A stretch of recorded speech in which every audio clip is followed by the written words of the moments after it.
عرفہ والا نام تیرا، کن فیکن ہے کام تیرا،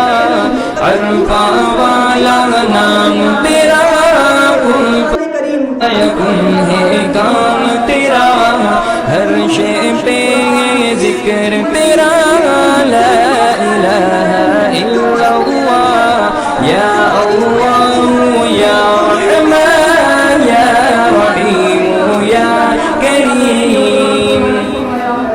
ذات ہے تیری لامحدود ہر شے میں۔ قرآن کے نزول کے لیے منتخب کیا گیا ہے، اسی مہینے میں قرآن کریم نازل ہوا ہے، تو قرآن کریم سے لو لگائیں، قرآن کریم کی تلاوت کی کوشش کریں، خاص کر وہ لوگ جن کی تلاوت درست نہیں ہے، جن کے حروف درست نہیں ہے، جن کی ادائیگی درست نہیں ہے، اپنا کچھ نہ کچھ وقت نکال کر حفاظ کے پاس، قراء کے پاس جا کر اپنی ادائیگی کو درست کرنے کی کوشش کریں کہ پورا سال تو یہ یوں ہی گزار دیتے ہیں، کم سے کم یہ مہینہ جو خاص طور سے قرآن کریم کا مہینہ ہے، اس مہینے میں تو ہم اپنی قراءت کو درست کر لیں، اس مہینے میں تو ہم اپنے حروف کی ادائیگی کو درست کر لیں، اور جو لوگ درست ادائیگی کرنے والے ہیں ان کو چاہیے کہ قرآن کریم کی تلاوت کے ساتھ ساتھ اس قرآن کریم کو سمجھنے کی بھی کوشش کریں کہ اللہ رب العالمین نے ہم لوگوں کو قرآن میں کیا احکام دیے ہیں، اللہ رب العالمین نے ہم سے کیا فرمایا ہے۔ یہ قرآن صرف اس لیے نہیں کہ ہم تلاوت کریں، یقیناً تلاوت کرنا بھی بڑی اہم عبادت ہے، لیکن تلاوت سے کہیں زیادہ اہم یہ ہے کہ ہم قرآن کو سمجھنے کی کوشش کریں، قرآن میں غور کرنے کی کوشش کریں، تو جہاں تک ہو سکے اس قرآن کی تفاسیر کو پڑھنے کی کوشش کریں، اگر نہ پڑھ سکیں تو کوشش کریں علماء کے پاس جا کر اس قرآن کا درس لینے کی کوشش کریں۔ کہ قرآن کریم میں ایسی تاثیر ہے، جب بندہ پڑھتا ہے تو قرآن کریم کے بارے میں آتا ہے کہ قرآن کریم کو پڑھنے سے لوگوں کو دل نرم پڑ جاتے ہیں، آنکھوں سے آنسو جاری ہو جایا کرتے ہیں۔ یہ قرآن کریم ہی تو اللہ کی کتاب ہے، اللہ اکبر۔ بزرگوں کا کلام ایسا ہوتا ہے کہ بندہ ان کے کلاموں کو، ان کی باتوں کو سنتا ہے تو دل نرم ہو جاتے ہیں، انسان عبادت کی طرف مائل ہو جاتا ہے۔ تو یہ جو قرآن عظیم اللہ رب العالمین کی کتاب ہے، اس کتاب کی کیسی تاثیر ہوگی، آپ اس کو پڑھ کر دیکھیں، سمجھ کر دیکھیں، غور کرنے کی کوشش کریں۔ اور یہ قرآن ایسی کتاب ہے جس دن سے نازل ہوا ہے اس دن سے لے کر آج تک اور قیامت تک، جب تک انسان رہے گا ہر وقت انسان کی رہنمائی کرتا رہے گا۔ کبھی ایسا نہیں کہ یہ قرآن پرانا ہو جائے، کبھی ایسا نہیں کہ اس کی باتیں پرانی ہو جائیں۔ آج بھی آپ پڑھیں گے تو ایسا معلوم ہوگا کہ آج یہ اللہ رب العالمین کی کتاب ہم لوگوں کو درس دیتی ہوئی نظر آ رہی ہے۔ تو عزیزان گرامی، اس قرآن کریم سے لو لگانے کی کوشش کیجیے، اس قرآن کے لیے زیادہ سے زیادہ وقت نکالنے کی کوشش کیجیے، جہاں تک ہو سکے تلاوت قرآن ہو، درست ادائیگی کے ساتھ ہو، اور اس قرآن عظیم کو سمجھنے کی کوشش کیجیے۔ اللہ رب العالمین سے دعا ہے کہ ہمیں سننے سے زیادہ عمل کرنے کی توفیق عطا فرمائے۔ السلام علیکم ورحمۃ اللہ وبرکاتہ۔